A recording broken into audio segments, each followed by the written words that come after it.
എല്ലാവർക്കും നമസ്കാരം. സ്പിരിച്വാലിറ്റിയുടെ പുതിയൊരു അധ്യായത്തിലേക്ക് സ്വാഗതം. നവരാത്രി ആഘോഷങ്ങൾക്ക് നാളെ തുടക്കമാവുകയാണ്. അമാവാസി കഴിഞ്ഞുള്ള ആദ്യ ചന്ദ്രദർശനം ആണ് നവരാത്രിയുടെ പ്രഥമ ദിനമായി കണക്കാക്കുന്നത്. പ്രപഞ്ചത്തിലെ സൂക്ഷ്മമായ ഈശ്വരീയമായ ശക്തിവിശേഷങ്ങളെ അറിഞ്ഞ് ആവാഹിച്ച് ആവിഷ്കരിക്കുന്ന ശ്രദ്ധേയമായ ആഘോഷമാണ് നവരാത്രി. 9 ദിവസങ്ങളിൽ 9 ദേവീഭാവങ്ങളെയാണ് ആരാധിക്കുന്നത്.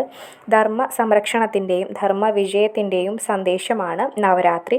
നവരാത്രിയുടെ കഥകൾ ആഘോഷകാരണമായി പറയപ്പെടുന്നത് ദേവിയുടെ യുദ്ധവിജയ കഥകളാണ്. ശ്രീദേവി മഹാത്മ്യത്തിലും മാർക്കണ്ഡേയ പുരാണത്തിലും ഇതിനെക്കുറിച്ച് വിശദീകരിക്കുന്നു. 9 ദിവസവും വളരെ മഹത്വമുള്ളതാണ്. അതിൽ തന്നെ അവസാന 3 ദിവസം വളരെ ഉത്തമമാണ്. അതായത് മഹാനവമി വരെ ഉള്ള ദിവസങ്ങൾ വളരെ ശ്രേഷ്ഠമാണ്.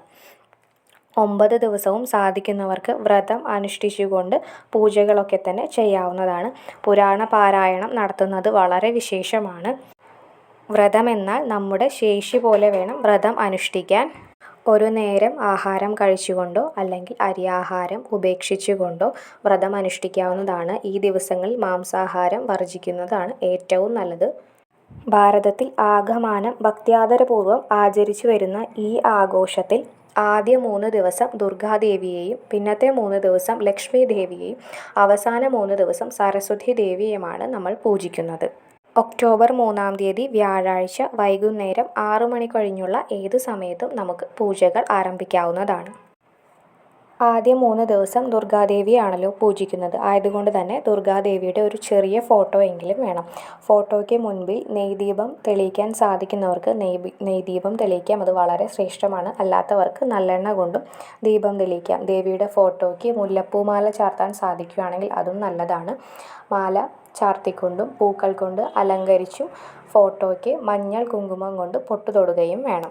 നമ്മളാൽ സാധിക്കുന്ന നൈവേദ്യങ്ങൾ ദേവിക്ക് മുന്നിൽ സമർപ്പിക്കേണ്ടതാണ്. പഴം, അവിൽ, ശർക്കര, മലർ, നെയ്യ്, ഫ്രൂട്ട്സായിട്ട് മാതള നാരങ്ങ, ആപ്പിൾ തുടങ്ങിയവയെല്ലാം നൈവേദ്യങ്ങളായി സമർപ്പിക്കാവുന്നതാണ്. ഒന്നും സാധിക്കാത്തവർക്ക് 1 ഗ്ലാസ് പാലെങ്കിലും ദേവിക്ക് മുന്നിൽ സമർപ്പിക്കാവുന്നതാണ്. ഇന്നേ ദിവസം ദേവീ മഹാത്മ്യം പാരായണം ചെയ്യാൻ സാധിക്കുകയാണെങ്കിൽ വളരെ നല്ലതാണ്. അല്ലാത്തവർക്ക് സർവമംഗളമംഗല്യേ ശിവേ സർവാർത്ഥ സാധികേ ശരണ്യേ ത്രയംബകേ ഗൗരി ശ്രീനാരായണി നമോസ്തുതേ എന്ന മന്ത്രം 27 തവണ 9 ദിവസങ്ങളിലും ജപിക്കുന്നത് വളരെ ശ്രേഷ്ഠമാണ്. ഈ 9 ദിവസങ്ങളിലും പൂജകൾ ചെയ്യുന്നതിലൂടെ ശത്രുനാശം, സാമ്പത്തിക അഭിവൃദ്ധി, വിദ്യാലാഭം, തൊഴിൽ അഭിവൃദ്ധി തുടങ്ങിയ സകല ഐശ്വര്യങ്ങളും ആയുരാരോഗ്യവും കുടുംബ ഐക്യവും ലഭിക്കും. 9 ദിവസവും പൂജ ചെയ്യാൻ സാധിക്കാത്തവർക്ക് അവസാന 3 ദിവസങ്ങളിൽ പൂജ ചെയ്യാനും പറ്റും. പരമാവധി 9 ദിവസവും പൂജ ചെയ്യാൻ ശ്രമിക്കുക. അല്ലാത്തവർക്ക് അവസാന 3 ദിനങ്ങളിലായി ഈ പറഞ്ഞതുപോലെ തന്നെ പൂജകളെല്ലാം ചെയ്യാവുന്നതാണ്. എല്ലാവർക്കും വ്രതം അനുഷ്ഠിക്കാൻ സാധിക്കട്ടെ. ആദിപരാശക്തിയുടെ അനുഗ്രഹം എല്ലാവർക്കും ലഭിക്കട്ടെ. ഈ 9 ദിവസങ്ങളിൽ ചൊല്ലേണ്ടുന്ന ഓരോ മന്ത്രങ്ങളെക്കുറിച്ച് അടുത്ത വീഡിയോയിൽ പറയുന്നതാണ്.